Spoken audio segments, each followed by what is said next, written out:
I've titled tonight's lecture In the Mists of Time, and that's a nice sort of misty background over there.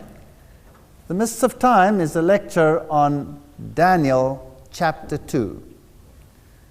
I am God, and there is none like me, declaring the end from the beginning, and from ancient times the things that are not yet done. Isaiah 46 verses 9 and 10. So God says, I will tell you ahead of time what will happen from the beginning right until the end of time. And in Daniel, we have a key to the book of Revelation. In fact, the two books, Daniel and Revelation, go hand in hand. The symbolism that we find in the book of Revelation is actually borrowed from the whole of the Bible, but the images are borrowed from the book of Daniel specifically. Jesus says in Matthew 24, when he was questioned about the signs of the end, that we should study the book of Daniel in particular. It states that in Matthew 24. And of course in the book of Revelation it also says, blessed are they who read and take to heart what is written in this prophecy. So God declares, I am God and there is none like me, declaring the end from the beginning and from ancient times the things that are not yet done. Either this is so or this is not so. Now there are many symbolic symbols used in the Bible, and we can get very confused if we don't apply the right principles to what we are listening to. You have to apply biblical criteria in order to understand Bible prophecy. We cannot just take a symbol out of the air. For example, the Bible speaks about a beast. In Revelation, it talks about a beast. It talks about a mark of a beast. It talks about something that must be put into the hand and into the forest. And this represents the mark of the beast, for example. Well, what is the beast? You can do anything with that word beast. You could say, like many in the world say today, the beast is a computer. Some say even which one? They say it is a computer in Brussels. Well, does the Bible say beasts are computers? Yes or no? You have to stick to biblical criteria.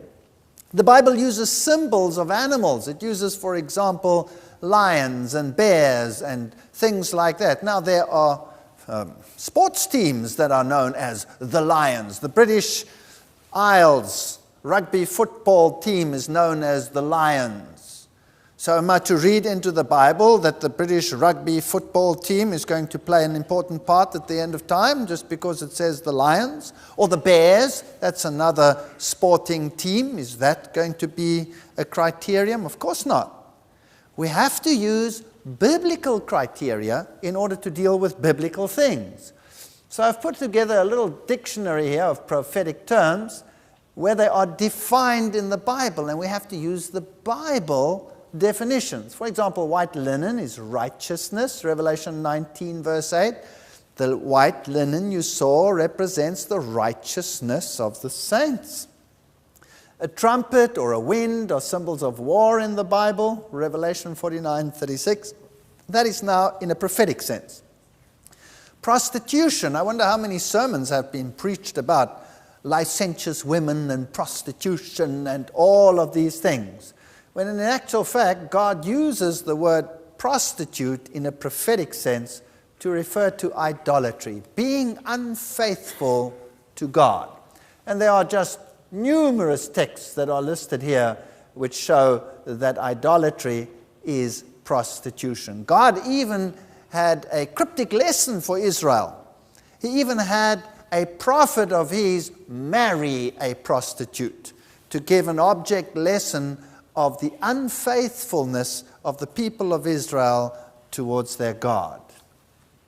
Water or sea in the Bible represents nations when it's in a prophetic sense. The waters you saw are peoples and nations and multitudes and kings.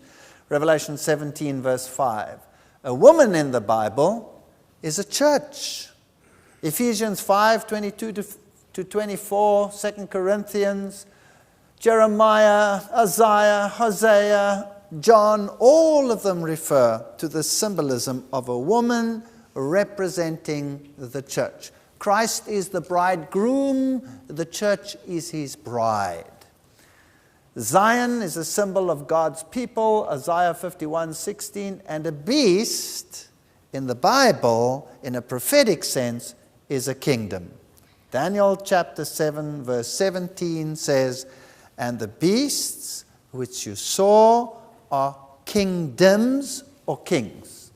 And a king stands for a kingdom. So it's not a football team, and it's not a computer, it's a kingdom. That's it. So if someone has a mark of the beast, then it is a mark of a kingdom. That's what it means. It cannot mean anything else. We have to stay with the Bible. A horn in the Bible also represents a king or a kingdom. So out of a kingdom can arise a number of horns. That means the kingdom will disintegrate and many kingdoms will arise out of that kingdom. A rock in the Bible, the rock in the Bible, is Jesus. That's what we sang in our theme song. Now there's a war between good and evil on this planet. And if someone doesn't want to believe that, switch on your television and have a look. And you will see that there's a war between good and evil. There's a war over every single soul on this planet, whether we want to acknowledge it or whether we don't. Now, a very interesting little key story in the Bible is Daniel chapter 2, where King Nebuchadnezzar has a dream. And in this dream, he dreams of certain events which shall unfold, but he forgets the dream, and then he is very confused, and the prophet eventually unfolds the dream for him. And in this dream, we can pick up some very interesting road signs of history and time. Now, Nebuchadnezzar, also known as Nabuchodonosor, was the founder of the Great Babylon. The original founder of Babylon was, of course, Nimrod, and then it had a period of greatness under Hammurabi, and then Nebuchadnezzar built it up to the glory of the Chaldeans, the greatest city that ever existed on the face of the planet. So Nebuchadnezzar was very, very proud of his achievements. Jerusalem was destroyed by Nebuchadnezzar in 586 BC. And during this time, captives were taken to Babylon.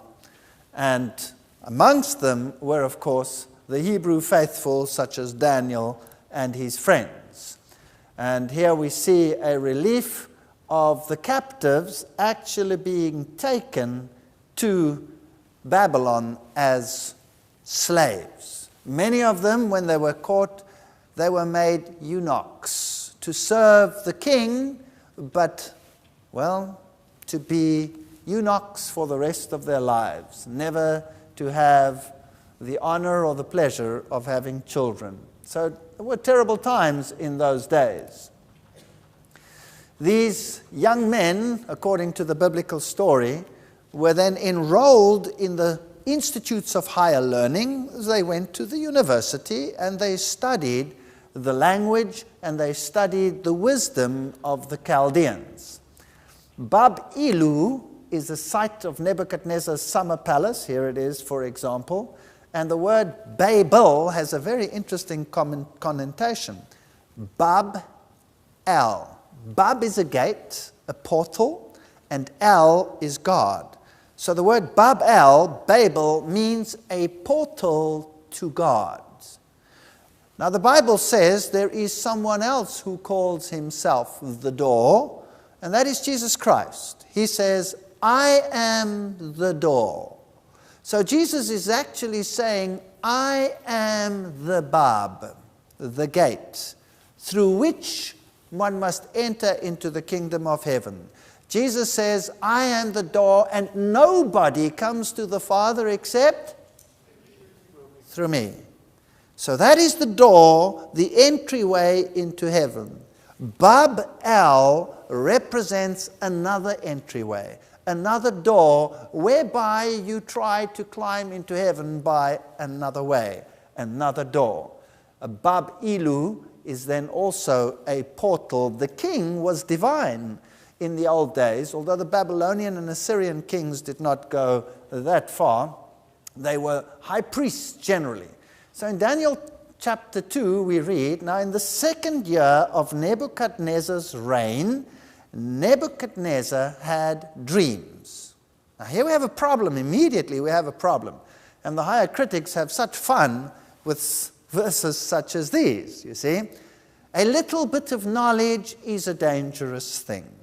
So the higher critics complained about this text because it says in the second year of Nebuchadnezzar's reign, but then a little bit further on it says in the third year of Daniel's captivity. And Daniel had completed 3 years of study when this took place, and Nebuchadnezzar and these captives started off at the same time. So they were saying, well, how's this possible? You know, Nebuchadnezzar's in his second year and the others are in their third year. The Bible is pathetic. Makes simple mistakes like that. But then, of course, they didn't realize that the two systems, the Hebrew system of counting was totally different to the Babylonian system. When a Babylonian king ascended to the throne, his first year was not counted. It was known as the year of ascension. So the second year of his reign would be the third year according to the Babylonian system, and God does not acknowledge it. When he speaks about his Hebrew worthies, he sticks to his system, where any part of a year was considered as a completeness. Any part of a day was considered as a completeness. That explains many things. For example, the crucifixion. 3 days. 3 days. And anybody who wants to work it out will say, now hang on a second, if Jesus died on Friday towards sunset, and he stayed in the grave during the Sabbath, and he rose on the first day of the week, that doesn't make 3 days in our reckoning today, but in the Hebrew mindset, which is inclusive reckoning, it does, because any part of a day will count as day one. So because it was before sunset on Friday, that's day one. And it was a complete day in the grave, that's day two. And any portion of the day on the third day is day three. So that is, in the biblical record, 3 days, 3 evening mornings, 3 days, nights. So no anomaly here, just reckoning according to the right systems. And his spirit was so troubled that his sleep left him. So the king summoned the magicians, the enchanters, the sorcerers, and the astrologers to tell him what he had dreamed. And when they came in and stood before the king, he said to them, now, you know, in our modern times, we believe, how primitive.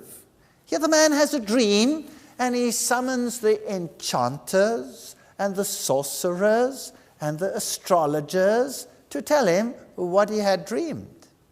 Now, that's what kings in ancient days did. They were surrounded by these wise, insider, knowledgeable ones. And each one of these categories had a certain function. The enchanter would throw the charms and find out. The sorcerer would be a deep occultist who would use occult communications to find out. The astrologers would look at the stars to tell him what he had to do. Is it such an ancient custom, or is it alive and well and living today in our century? Yes or no? Do presidents of the United States make use of this system? Yes or no? Ronald Reagan didn't do a move without consulting all of these categories. And Nelson Mandela in Southern Africa will not make a move without having his Sangomas come and throw the bones, and the astrologers tell him what to do. And the kings of Europe are no different. They are occultists in that sense.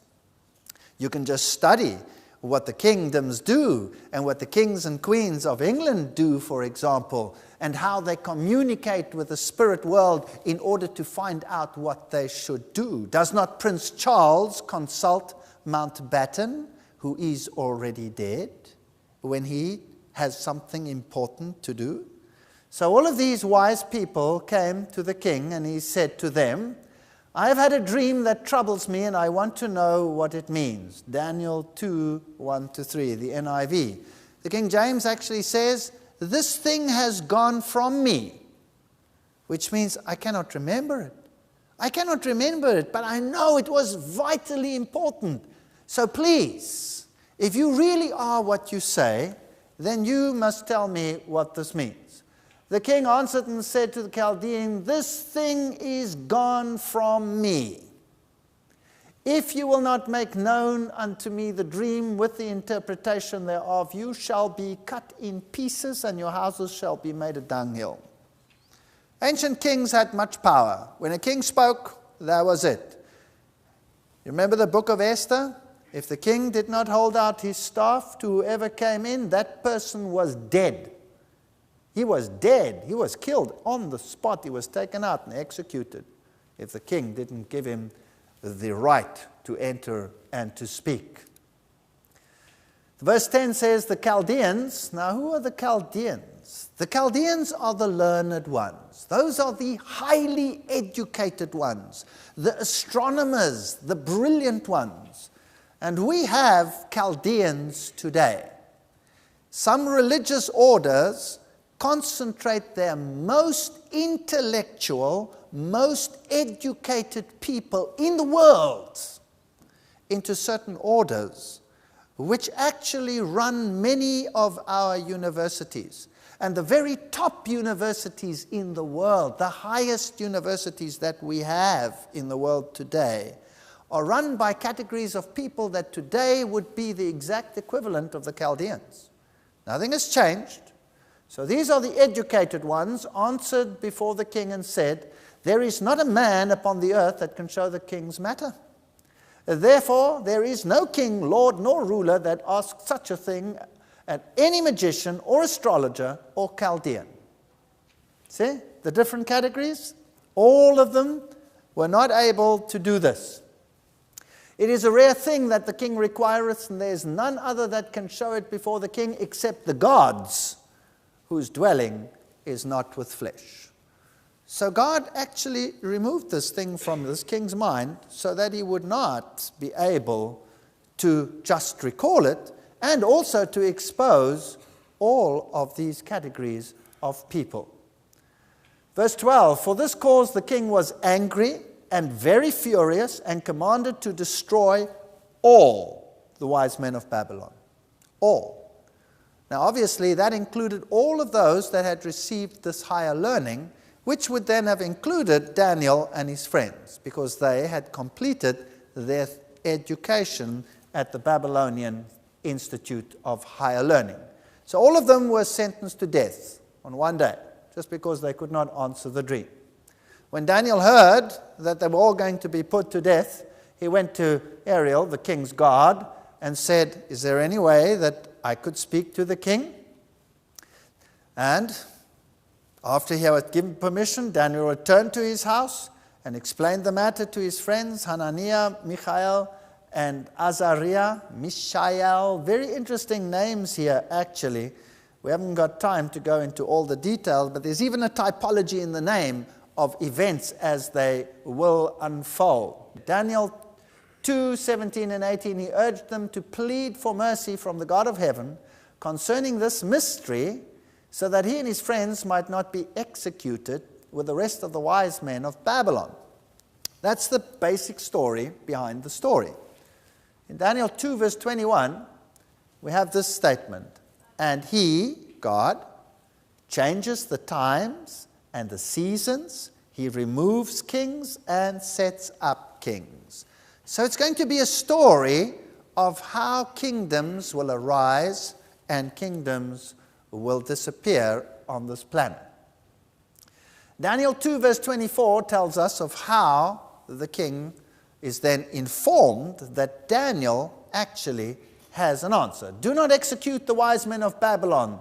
Take me to the king, and I will interpret his dream for him. See, God, in night vision, gave Daniel not only a description of the dream, but also the solution to the dream. The king asked Daniel, also called Belshazzar, which is, of course, his name given to him in place of Daniel, judgment. So the whole book of Daniel is about judgment. It's about the final judgment of this planet and the judgment of the various kingdoms as we go along. Belshazzar, Bel was the god of the Chaldeans. Are you able to tell me what I saw in my dream and interpret it? Daniel 2:26. Did Daniel say, yes, I can, yes, I can? No, he didn't.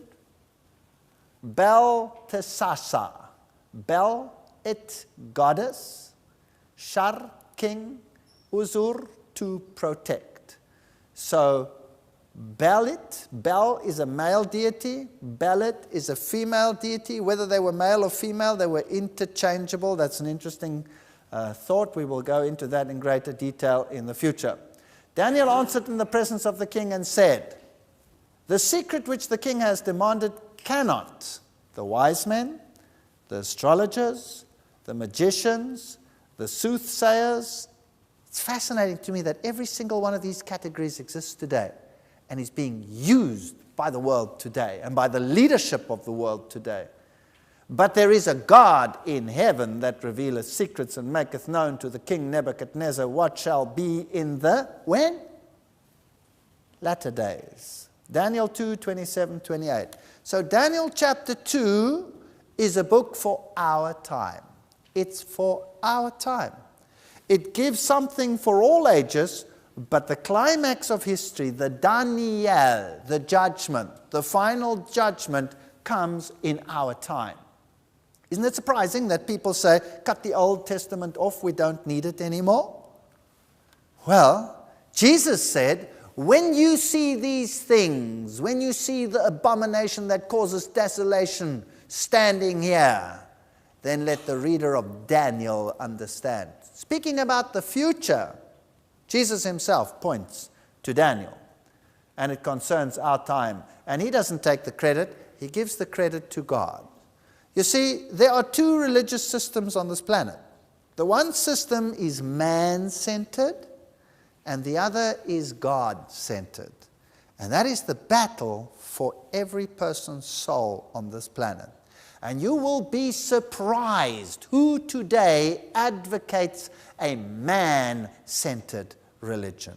You will be surprised. I'll put them up on the screen, one after the other, for you as we go on. Daniel 2:29. As you were lying there, O king, your mind turned to things to come, and the revealer of mysteries showed you what is going to happen. And this is basically what he dreamed.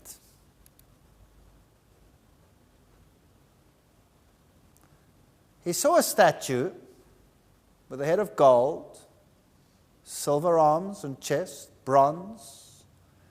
And this head of gold was very magnificent. 2 arms, hips of bronze, legs of iron, 2 legs, and then feet of iron and clay. And then he saw a rock hurtle towards earth, strike the statue and destroy it. And it struck at the feet. Nowhere else. It struck at the feet.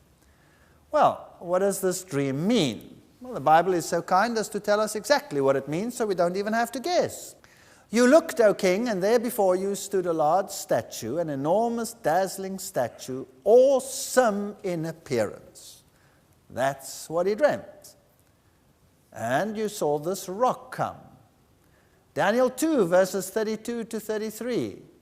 The head of the statue was made of pure gold, its chest and arms of silver, its belly and thighs of bronze, its legs of iron, its feet partly of iron and partly of baked clay. So, It was a look into the future, and it also concerned the last days. While you were watching, a rock was cut out, notice carefully, but not by human hands. So this intervention is not a human intervention, but what kind of an intervention? It's a divine intervention. It struck the statue on its feet. Please be very careful. It does not strike the statue on the hips. Are you with me? It does not strike the statue on the hips. Now, why would I emphasize that? Is that important? Yes, it happens to be important, because whole religious systems in the world out there have the statue strike the hips. When the statue is not struck at the hips, the rock strikes the feet. The rock does not strike the hips. So already, just with this simple analogy, half of the religious world out there, Christian religious world, has something wrong. Seriously wrong. All right, that's what the Bible says. Check it out for yourself. It struck the statue on its feet of iron and clay and smashed them. Daniel 2:34. So who is this rock? Obviously, if it's not a human intervention, it's a divine intervention. So if you are expecting some aid from some superpower, whichever that superpower may be, I have news for you. The final intervention is a divine intervention. It is the second coming of Christ. Then, notice the iron, the clay, the bronze, the silver, the gold were broken to pieces. Now, hang on a second. If this statue is sequential, why, when you strike the feet, is the iron, that's the legs, the clay, that's the feet and the iron, the bronze, that's the hips, the silver, that's the chest, and the gold broken to pieces at the same time and became like chaff on a threshing floor in the summer? Why is the whole lot destroyed when it strikes the feet? You see, if these kingdoms occur one after the other, then does this make any sense? Yes, it does. But only if the philosophy of the head advanced and built out in the philosophy of the chest, increased greatly in the philosophy of the hips, and incorporated into the philosophy of the iron, and disseminated to the world in the philosophy of the iron and clay, when that philosophy is finally destroyed, all of history's contribution to the kingdom of the other party, the enemy of God, come to an end. Everything. Do we today teach Babylonian philosophy? Yes, we do. Yes, we do. I have a lecture called The Wine of Babylon. You will be stunned how much Babylonian philosophy we teach. Do we teach Medo-Persian philosophy? Absolutely we do. Is the religion of Mithraism alive and well and living in the world today? Yes, the greatest religious power in the world, the most powerful religious power in the world teaches Mithraism. Very interesting. That's Medo-Persian. Do we have Greek philosophy in the world today? Absolutely. Where does the theory of evolution come from? It started with Aristotle. Where does our modern thinking on just about every science in the world come from? It's Greek philosophy. What about the iron? Do we have anything to do with Roman teachings? Absolutely. Our entire judicial system is based on Roman thinking, which has incorporated all those others. And the feet of iron and clay, they are just the heirs of a system gone before. The wind swept them away without leaving a trace. This is very important. Wind is a symbol of war. This final war will totally destroy the kingdoms of earth. But the rock that struck the statue became a huge mountain. Mountain is a symbol in the Bible of a kingdom. and filled how much of the earth? The whole earth. There won't be different nations anymore like we have today. So if you have your hopes on any one of them, forget it. This prophecy says no. Daniel 2:35. Isaiah 65:17, for behold, I create a new heaven and a new earth, and the former shall not be remembered or come to mind. And then he interprets the dream. Thou, O king, and he was the king of Babylon, he stood for Babylon, art a king of kings. Very interesting nuance here in the Bible. Lowercase k, lowercase k. Wow. There's another king of kings who is uppercase K, lowercase k. Who's that? That's Jesus. He's King of kings and Lord of lords. Here's another one that calls himself King of kings. And he was known as King of kings. He was the King of kings, the ruler. Is there another power today that has a title, an official title, King of kings? The answer is yes. There is a power today so mighty, so invasive in the world, that it would surprise us. And the title that it bears is King of Kings. Babylonian philosophy living today. For the God of heaven has given thee a kingdom, power and strength and glory. You, O king, are a king of kings, lowercase k. You are this head of gold. And after thee shall arise another what? Kingdom, inferior to thee. Daniel 2 verse 39. So Babylon will fall and will be replaced by another kingdom, inferior. Gold is a precious metal. Silver is a less precious metal. But silver is harder than gold. So the ultimate philosophy of a king of kings was in the head of gold. The ultimate philosophy of Bab-el, another portal to heaven, was in the gold. It was strengthened in the next kingdom, although it became more brutal and less refined. Its chest and arms of silver. There are two components to a chest and to an arm. And there will be two components to the next kingdom as well. The whole earth prostrate at her feet. Babylon was never to dissipate, was never to be destroyed. Nebuchadnezzar thought he had built up a kingdom that would never go away. Here is an inscription that was found, sealed by a seal of Nebuchadnezzar, where it says, "May it last forever." He could not conceive of a kingdom that would be destroyed. But Daniel pointed to him and he said to him, the kingdom will disappear. Your kingdom will disappear. This proud ruler said, whoa, never. And what did he do? After he had humbled himself at first, later on he hardened his heart. And he thought to himself, never. I will defy the King of Kings. My kingdom of gold will never be destroyed. Never will it go to silver, to bronze, to iron and clay. Never. It'll stand forever. Build me a statue, pure gold, head to foot. What was he saying? What was he saying when he was doing that? He was defying the God of heaven. He was saying, I defy you. I will set up my kingdom and you will not destroy it. Is it possible that there is a power today that is saying the same thing? I defy you.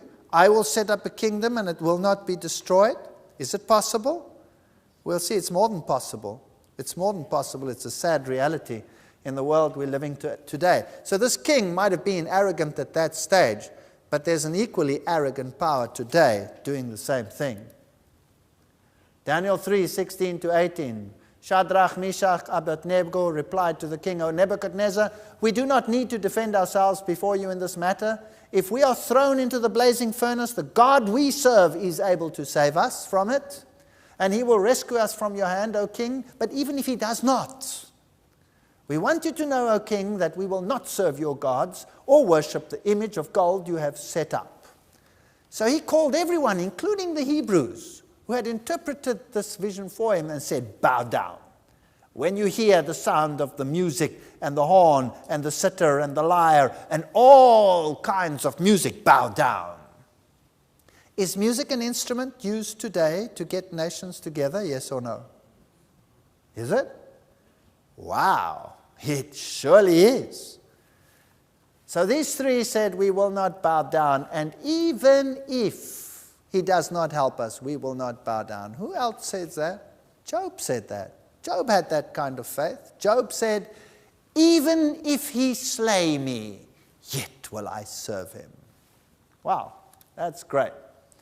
So they were thrown into the fiery furnace. And what happens? The cords burn away. The soldiers that throw them in are burnt to death. And Daniel 3:26, Nebuchadnezzar then approached the opening of the blazing furnace and shouted, Shadrach, Meshach, Abednego, servants of the Most High God, come out, come here. Because when he looked in, he saw a fourth amongst them who looked, King James Version, like the Son of God.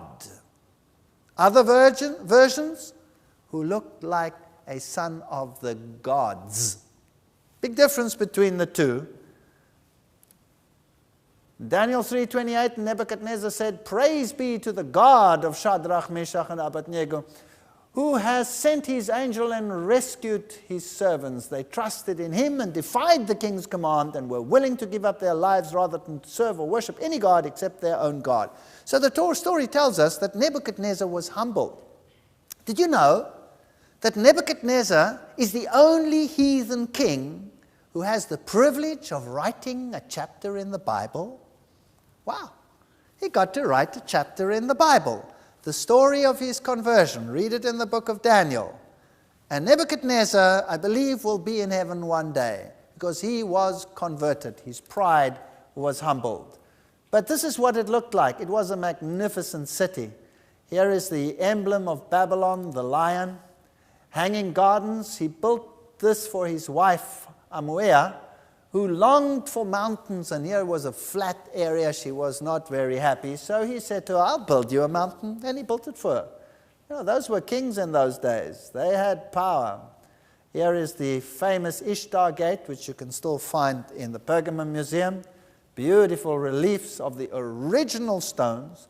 Cuneiform writings that have been dug up tell the story of Nebuchadnezzar. These portals for the astonishment of multitudes of people with beauty I adorned. For the astonishment of men I have built this house. Nabonidus, now who was Nabonidus? He was the father. And to Belshazzar, the exalted son, the offering of my body, the father of who? Belshazzar. Isn't that interesting?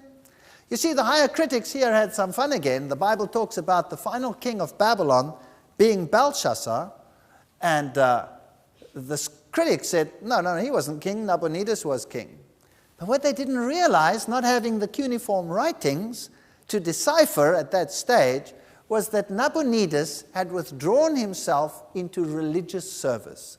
He was a highly religious man, and he served in the Babylonian priesthood, and he gave the rulership to his son. So this was an inscription that was found. And to Belshazzar, the exalted son, the offering of my body, do thou place the adoration of the great deity in his heart. May he not give way to sin, may be satisfied with life's abundance, and may reverence for the great divinity dwell in his heart of Belshazzar, my firstborn favorite son. God Speaks to Modern Man, page 154. Bible vindicated. In 1882, an inscription was found confirming that Nabonidus had left the kingship to his son. In 1916, an inscription was found in which there was a joint oath of Belshazzar and Nabonidus. There again, the higher critics blew it.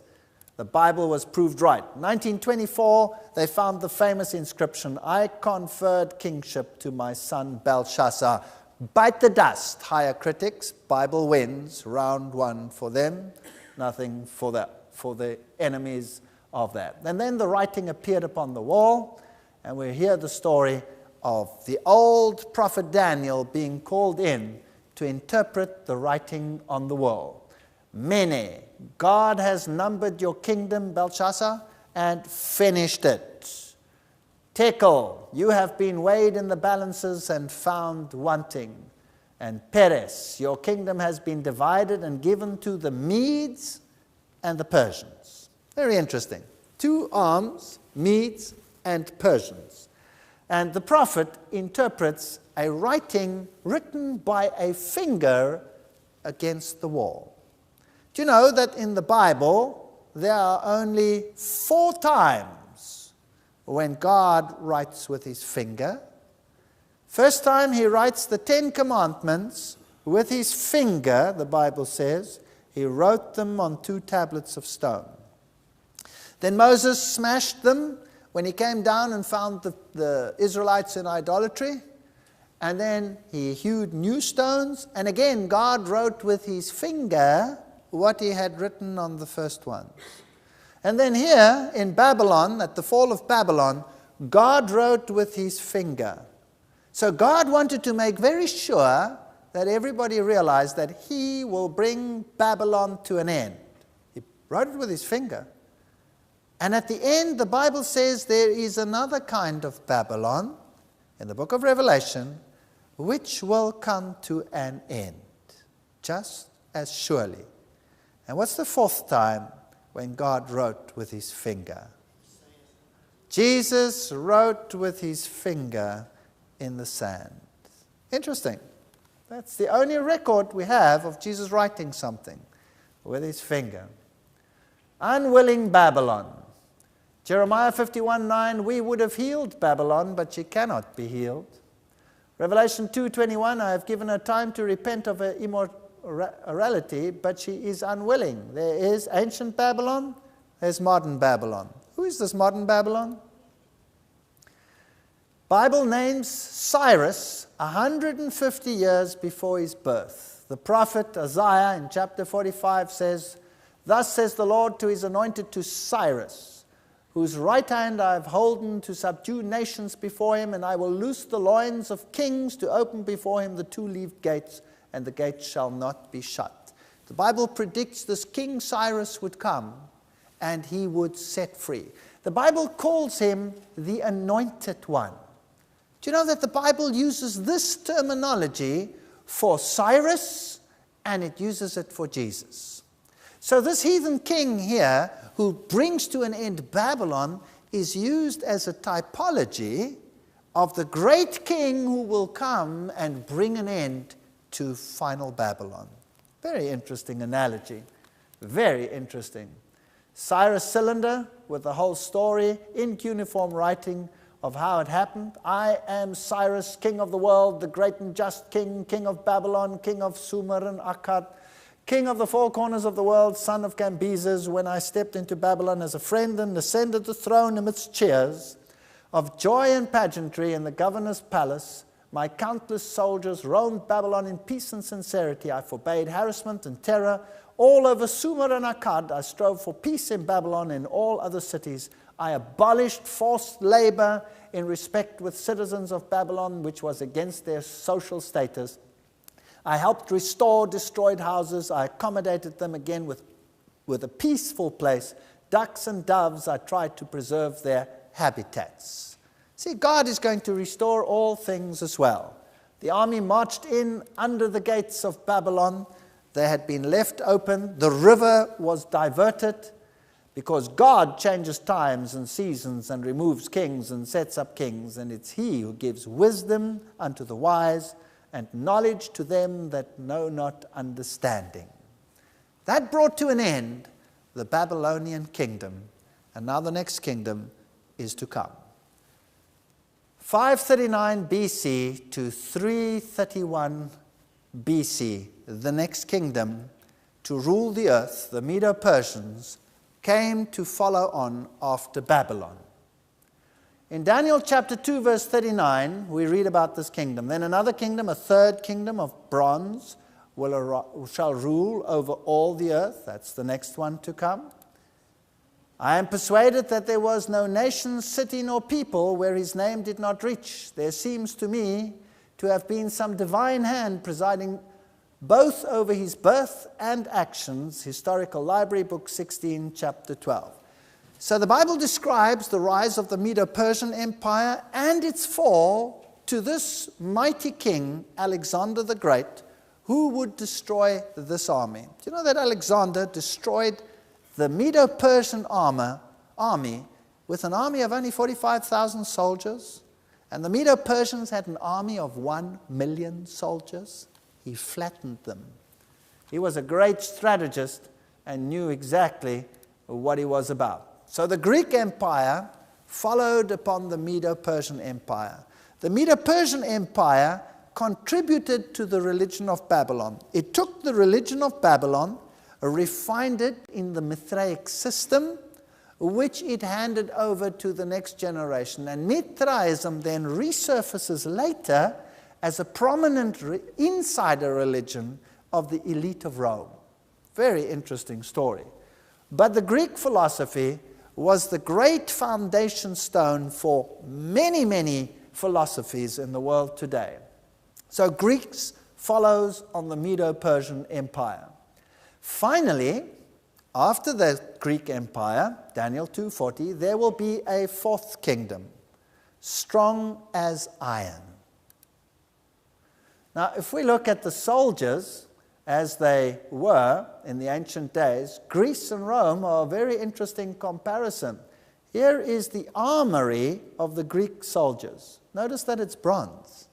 That was their armor. They used bronze. And then came the Roman soldier. Here's a Roman legionnaire. And what was their armor? Iron. Isn't that interesting? So even this symbolism is fascinating. So we switch from bronze to iron.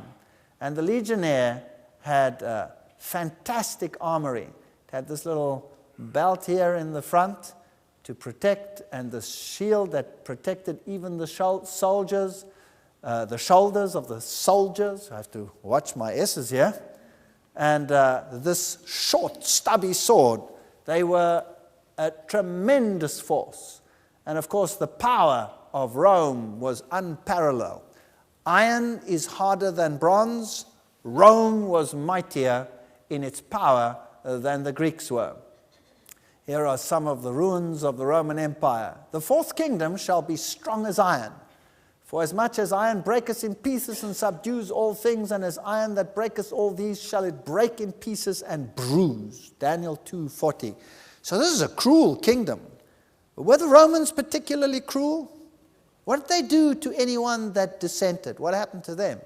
They crucified them. That was pretty harsh. At the fall of Jerusalem, for miles there were just crucifixes. Crucifixes. Everybody was just crucified. You didn't mess with Rome. On June 22, 168 BC, at the Battle of Pydna, Perseus, king of Macedonia, was completely crushed by the armies of Rome. On this day perished the empire of Alexander the Great. Yeah, 144 years after his death. So there it perished. So the famous historian Edward Gibbon says the images of gold, silver, brass that might serve to represent the nations and their kings were successively broken by the iron monarchy of Rome. The history and decline and fall of the Roman Empire. The whole world agrees that iron was the kingdom of Rome. In the 2nd century, Hippolytus wrote of Rome, "Rejoice, blessed Daniel, thou hast not been in error, already the iron rules." Did you know that when Alexander the Great marched into Jerusalem, the scribes marched towards him with the Torah and said to him, "You will rule." Daniel said, "You will conquer." And because of that, Alexander did not destroy Jerusalem, but just incorporated them. The Bible says ahead of time who would rule. Now, many a critic has come up and said, "Oh, but surely Daniel must have lived after the events. The Bible is wrong." You know that the Bible has been vindicated on that score? Because the Dead Sea Scrolls have portions of the book of Daniel where it changes from Aramaic to Hebrew. That little piece is there. And when they study the Aramaic, which they said was late Aramaic, oops, what did they find in the Dead Sea Scrolls? That it was Medo-Persian Aramaic. So the book of Daniel is authenticated from that time, right up until all these events are described. So it was written all ahead of time. You cannot mess with the Bible. You cannot mess with it. So this mighty power, Rome, came to destroy. Historian Charles Rollins says, they, the Romans, seized indiscriminately all provinces and kingdoms and extended their empire over all nations. In a word, they prescribed no other limits to their vast projects than those which deserts and seas made it impossible to pass. Ancient History, Volume 4, 79. So from 168 BC to 476 AD, Rome, the Iron Monarchy, ruled supreme. Now there were two legs of iron. That's interesting. Rome was split into two halves, the Eastern Empire and the Western Empire. And the emperor, for many years after Constantine, ruled from the Eastern Byzantine Empire. He ruled the whole kingdom. But Western Rome followed another path. Very interesting story that we have. Just as you saw, says Daniel 2:41, that the feet and toes were partly of baked clay and partly of iron. So are there elements of Rome in the feet and in the toes, yes or no?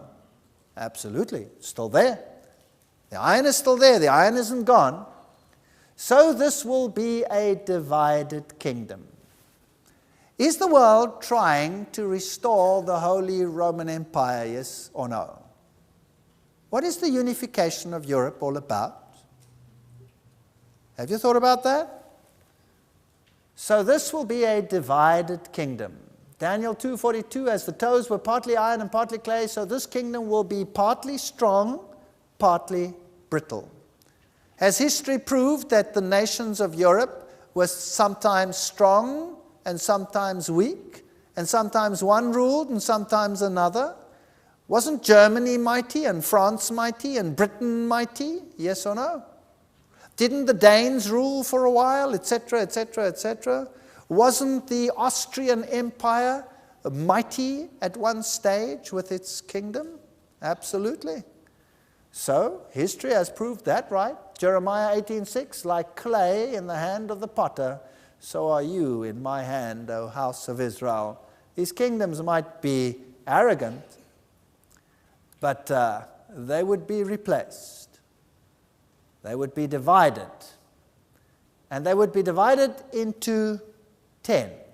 That's what the Bible says. There would be 10 toes that would come forth. Now, these 10 toes are very interesting. Where do these 10 toes arise?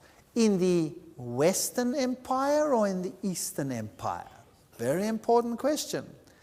And the Bible tells us quite plainly that they arise in the Western Empire, and that the Western Empire would exert an influence over the entire world. Does the Western Empire exert its influence over the entire world? Yes or no? Absolutely. It is European knowledge and wisdom that was transported to the entire world. It was Europeans that conquered South America. It is from the Western European nations that the United States and Canada and all its components was incorporated into that wisdom, that philosophy. It is Western ideology which comes from European stock, which is controlling world events. The superpowers today can all trace their roots to Western Europe. So who were these Anglo-Saxons and Franks and Alemanni and Lombards and Ostrogoths and Neruli and Burgundians and Visigoths and Swabian Vandals? Who were they? So this is the division of the Western Roman Empire. And notice that there is a very interesting nation over here which is known as the Ostrogoths. And then there is another nation over here which is known as the Visigoths. They were the Burgundians and they were the Franks. And the Anglo-Saxons. And the Franks and the Romans had a very strong alliance at one stage.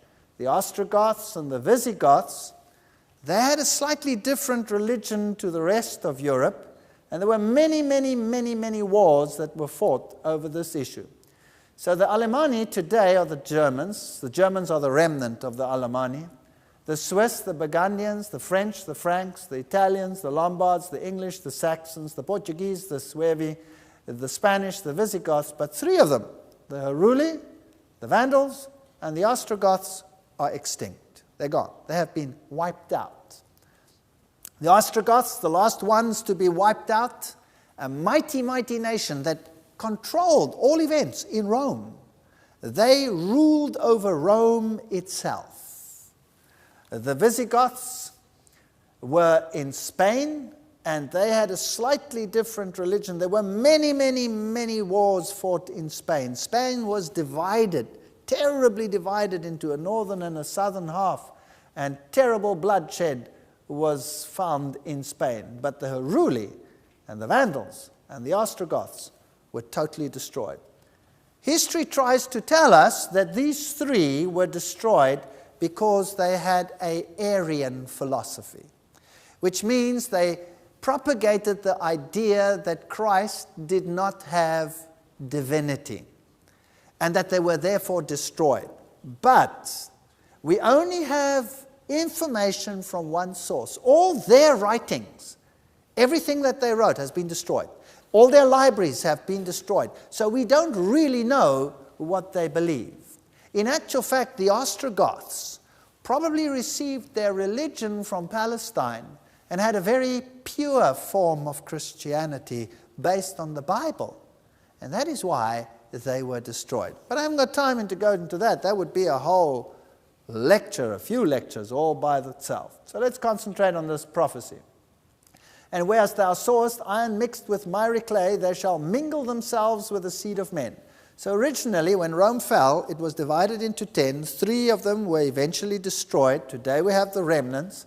And they would mix themselves with the seed of men. They would try to reunite it by intermarriage.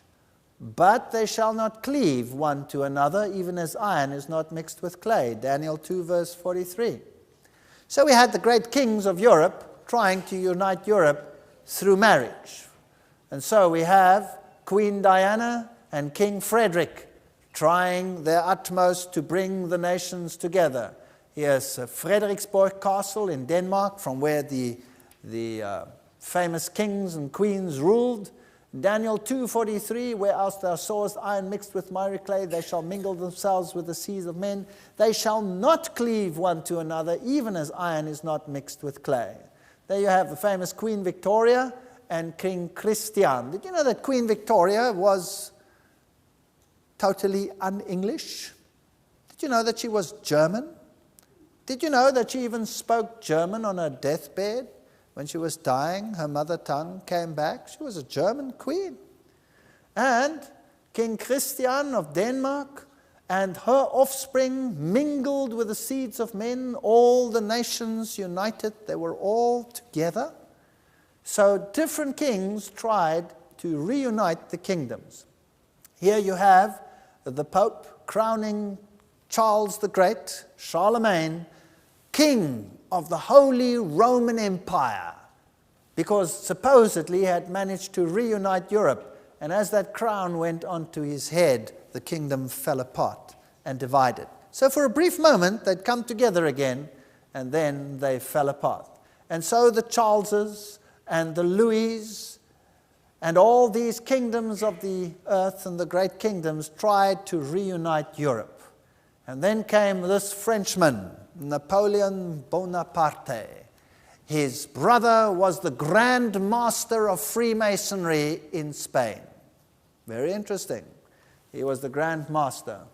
And all of these had insider connections. And he wanted to reunite Europe. And at the Battle of Waterloo, well, he met his Waterloo. Very interesting history. We'll be talking about this in some more detail, because everything we hear is not necessarily what is truth. Here Napoleon is taken into exile. Napoleon said, I wanted to found a European system, a European code of laws, a European court of appeals. There would have been but one people throughout Europe Europe would soon have become one nation. The Watchman, 1941. He tried to reunite it. 30 years after Waterloo, Dr. Thomas Arnold said, the deliverance of Europe from the dominion of Napoleon was effected neither by Russia, nor by Germany, nor by England, but by the hand of God. What was the principal adversary of this tremendous power? By whom was it checked and resisted and put down? By none and by nothing but the direct and manifest interposition of God. Lectures on Modern History, Lecture 3. It's very interesting. Napoleon had very heavy artillery, and he would have outgunned the much lighter artillery of the British, for example. But on that day, suddenly a fine rain fell, and all his heavy artillery became bogged down in the mud, and they couldn't move it. And so the lighter, more mobile artillery of the other forces was just what was needed to blow them to smithereens. So who won the battle? The weather or the artillery? It's interesting that some great politicians in the past have said, history is on the side of the greatest artillery, the heaviest artillery. But there is a God in heaven that revealeth secrets and makes known to the king Nebuchadnezzar what shall be in the latter days. This is an interesting verse, Daniel 2:28, the latter days. Well, if you read your Bible, if you read Luke and Matthew 24, Luke chapter 21, you will see the events as they unfold. How one kingdom after the other will make war. And the very final events will be nation against nation, kingdom against kingdom, wars, famines, all kinds of things, hearts failing for fear. That's what the Bible says. And the next event will be, says the Matthew 24 and Luke 21, the coming of Christ in glory, the stone that will bring an end to all the earthly kingdoms. Well, this was Kaiser Wilhelm. He tried to bring an end to the division. And here's a very interesting true story. At a cathedral in France, in Metz, there's a statue outside the cathedral, the statue over here, of the prophet Daniel with his finger pointing to his scroll. Very interesting prophet here. And Kaiser Wilhelm, he was very concerned about this statue. And then one day, the cathedral needed repair. The roof had become, it fell apart and it had to be replaced. And so they asked Kaiser Wilhelm for the money to repair the cathedral. And Kaiser Wilhelm said the following. He said, you have a statue in front of your cathedral of Daniel. So obviously he knew what Daniel said. And obviously he was annoyed by the prophecy. So he said, I will give you the money to repair your cathedral if you remove his head. Now remember, these statues are in sections, and put my head on top of the statue. Do you think they did it? This is history. You can check it out. Do you think they did it? Yes, they did it. They did it. And they put the head of the original Daniel into the archives. And he replaced the roof. And so for a while, Kaiser Wilhelm's head was on the statue. What was he trying to say? He was like Nebuchadnezzar of old. He was saying, I don't care what your prophet said. I will do it. Isn't that what he was saying? I don't care what your prophet said. I will do it. A fascinating history. Well, here he is, dead, but this is not him. This is his dog, Centaur. Begleitete seine Majestät den Kaiser im Weltkriege 1914 bis 1918. His dog accompanied the Kaiser during the First World War, 1914 to 1918. And then eventually another would arise. Daniel 2:21, and he changes times and seasons and removes kings and setteth up kings. And if you, Kaiser Wilhelm, think that you can put your head on the statue of Daniel, saying, I will do it my way, and you, God, will not have any influence of it, you'll be dead, and it won't work. And there was the next one. Now, here's a fascinating story. Here was another man. Do you think he understood the prophecies of Daniel? Do you think he was interested? Adolf Hitler was interested in the occult world like no other before him. There were two who were highly interested in the occult world. The one was Napoleon. Napoleon, in fact, sent one of his whole army corps to Egypt to go and find out the source of the power of the Pharaoh that threw his staff and it turned into snakes. Did you know that? And it is the French who discovered what in Egypt? The Rosetta Stone, from which all the hieroglyphics have been unfathomed. Isn't that an amazing story? And they studied the secrets of the power of the Egyptians, and in the occult world, this knowledge is incorporated in the Hermetic books. They studied the origin of Ham, Hermes, son of Her, son of Ham, and the occult knowledge, and they compiled huge volumes on the history of Egypt. This man over here was an occultist of the highest order. He was an insider initiate in the occultism. Did you know that the entire SS was built up on occult principles? Did you know that? And isn't it interesting that he sent an entire division to where? To Egypt. And that the German archaeologists were the one who did the great digs under the protection of Rommel. And there the insider knowledge was gathered of the occult principles which dictate many a king and ruler today. We're going to talk about some very interesting things in this series. Adolf Hitler knew about the prophecy of Daniel. How do we know? He gave an interesting instruction. He contacted the cathedral at Metz and said, remember that you have Kaiser Wilhelm's head on that statue? Take it off. Put the head of Daniel back. What was he saying? What was he saying? Daniel's head went back onto the statue. He was saying, with or without that head, I'll do it. Wow. Fascinating stuff. History is more interesting than we believe. Really it is. If you make a study of the occult world and how it has influenced our great political leaders in the past, you'll be surprised. And here Adolf Hitler came, and here is the symbol that is used, the swastika, which is the symbol of sun worship. It's the symbol of Lucifer.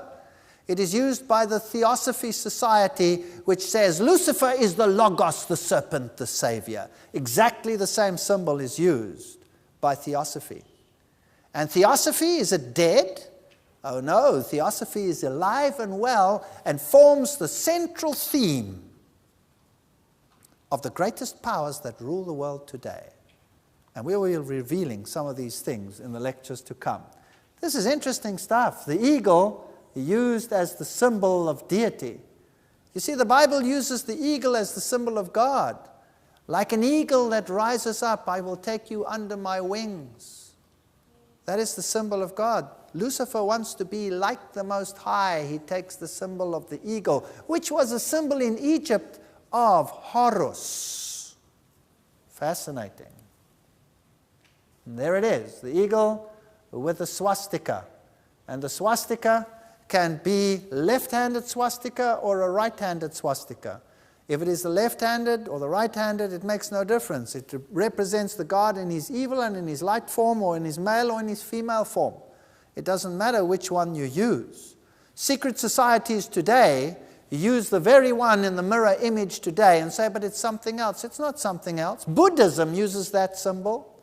Buddhism, the foot of Buddha has swastikas under every single toe. It's just the reverse one. Makes no difference. It's just the other six of the deity that is being honored. So what is happening here to the world? Is there an agenda behind the scenes? What does this circle and this swastika really mean? Regarding the First World War, Winston Churchill said after the end of the World War of 1914, was Winston Churchill a member of a secret fraternity? Yes or no? Yes, he was. Isn't that fascinating? Was Stalin a member of a secret fraternity, yes or no? Yes, he was. Well, maybe history is not as boring as you thought, young guys. Isn't that so? I always thought history was boring when I was a kid. But today I find it fascinating, putting the pieces together. Wow. Regarding the First World War, Winston Churchill said after the end of the World War of 1914, there was a deep conviction and almost universal hope that peace would reign in the world. The Gathering Storm, page 3. After the First World War. That's interesting. Well, did any of these great rulers, whether it was the Kaiser Wilhelms or the Napoleons or the Louis or the Charleses or the Hitlers, did they succeed? No. Europe was more divided after the war than before the war. But that division was deceptive, as we will see. And then the walls came down, and empires started crumbling, and the great people of the world, the Lenins and the Stalins, that had murdered their millions for very clandestine reasons, suddenly these empires crumbled. Die Mauer muss fallen, the wall must fall. All of these great leaders, from Lech Walesa to this lady over here, Thatcher, to Khrushchev and Gorbachev and the queens, do they belong to secret orders? Do they? Who's the head of the Bilderbergers? Who's the queen of the Bilderbergers? There she is. That's very interesting. Is there such a thing as a Gorbachev Foundation with its seat in New York? Yes, there is. Very interesting things. And then the founder of the KGB comes down. A symbol falls. Does it really fall?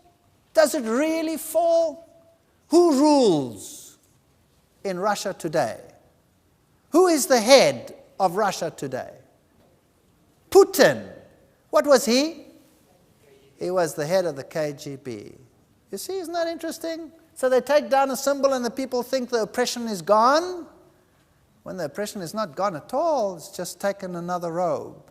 It's like a chameleon, changes color, but the essence, it doesn't change. And the God of heaven, is he watching? Yes, the God of heaven is watching. He told us ahead of time it would happen, and he told us in great detail. Soviet Union no longer exists. 3 republics unite. Gorbachev obsolete. Bush needs recovery time. Blah, blah, blah. Reading Europe's future. Can we all get along? In the hands of the people. It's more than money, monetary union, sea of troubles, a currency storms, blows, European unity, of course. Leland Stowe said, humanity has been given a suspended sentence, but its days of grace are fearfully short, while time remains, page 343. The God of heaven will set up a kingdom which shall never be destroyed. It shall break in pieces and consume all these kingdoms, and it shall stand forever. Now, I want you to think seriously tonight, all those who are here present. Is the world preaching that we are heading towards a kingdom of peace? Yes or no? Yes. But it will be a worldly kingdom. Where do they want to set up a final kingdom of peace? Up there somewhere in Jerusalem? Are they fighting about it? What does God say? He will bring to an end what? How many of the kingdoms on this earth? All of them. That's what God says. All of them. And he will set up a kingdom. Do you think he needs the armies of the world to do it for him? Everyone who falls on that stone will be broken to pieces, but he on whom it falls will be crushed. That's what the Bible says. For he will wipe every tear from their eyes. There will be no more death or mourning or crying or pain, for the old order of things has what? Passed away. Revelation 21:4. We must not be deceived into believing that the powers on this earth are going to achieve the objective that they're fighting for. They will not achieve it. It will be brought to an end. They will appear to achieve it. How do we know that? Because the Bible says, when they say peace, peace. When will the nations on earth say that? When they appear to have obtained their objective. Isn't that right? What does the Bible say? What will happen then? Sudden destruction. And who will that destruction come from? It will come from God. And why would the God of heaven have to intervene to destroy that final unity? Why would he have to do that? Because it is an occult unity. It is a unity against God. It is an antichristos unity. Scary stuff. The world is terribly deceived today. We need to study these prophecies carefully and unfold them and unravel them and to see the finer nuances so that we cannot be deceived when a preacher stands up and says the Antichrist lived in the past. He was a Greek king. His name was Antiochus Epiphanes IV, but he was destroyed by the rock. Hello? The rock struck the feet. Didn't strike the hips. Didn't strike a Greek king. Daniel chapter 8, Daniel chapter 9. Be careful how we interpret the prophecy. We cannot have a wrong spin on this ball. Christ will return, the rock of all ages. Verse 35, and the stone that smote the image became a great mountain, a mountain in the Bible, a kingdom, and filled the whole earth. God himself is going to set up a kingdom. The dream is certain, and the interpretation thereof is sure. Daniel 2:45. Now we've had very little detail tonight, but we've had a pretty accurate sweep through history. And would you agree that Daniel was just spot on? Yes or no? Absolutely. Daniel was spot on. Now I have sad news for you. Terribly sad news for you. Daniel is going to take the picture. Tonight's picture was like a picture you give to a child to color in. It's just the outline. And then you give the child the crayons and you say, color in the picture. Now, in our next lecture, we'll do Daniel chapter 7. And we're going to color in the picture. And then it gets scary. Because then we will see who the real power is. And some of us will be hurt. Some of us will be shocked. Some of us may say, I never want to hear any more of this. But I would encourage you to keep on coming. Because there is a fascinating solution to this. Did you know that the book of Revelation takes this final great battle between good and evil, which is a secret battle? It's a secret battle. The very first words Jesus uses when asked, what is the sign of your coming and the end of the age? The very first thing he says is, be careful lest anyone deceive you. Deception is the name of the game. Are there wolves in sheep's clothing deceiving God's people? Is the world being led down some garden path, faithfully following, thinking they are doing something good, when they are being led into the pits of hell? Is it possible?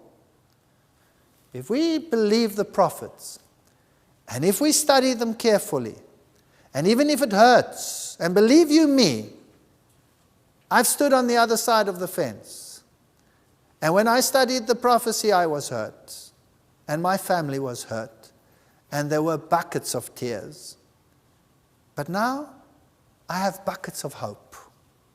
Buckets of hope. Because God has shown me and has shown everybody in the world through His Word, and that's the only place where we can find it, that there is hope. But He has also outlined the entire deception of our time. And we need to know. There's a very small crowd here tonight. A very small crowd. The whole world needs to know what the deception is. So I would like to encourage you to bring your friends. And call them off the streets. Go to the highways. Go to the byways. Invite people to the wedding feast of the Lamb. Not many rich, not many wise, not many of high repute will listen to you. But go into the highways and byways and bring them here. And let's look at the prophecies. And I make a vow to you. If I speak anything that is contrary to the word of God, leave. Leave. If it doesn't say so, leave. Test every word I say. Put it into the checks and balances. Use the word of God as your filter. And if you can show me that I'm wrong, I'll change. I promise. I don't want to do anything that's not in line with God's will. That's my challenge. We will stick to the word of God, and we will see exactly what's happening in our time. It's scarier than you think. But we have hope, because the God of heaven will set up a kingdom which will never be destroyed. And we're right in front of the door. And I, for one, would like you all to be part of that kingdom. May God bless you and keep you until we come together for the coloring in episode of Daniel chapter 7.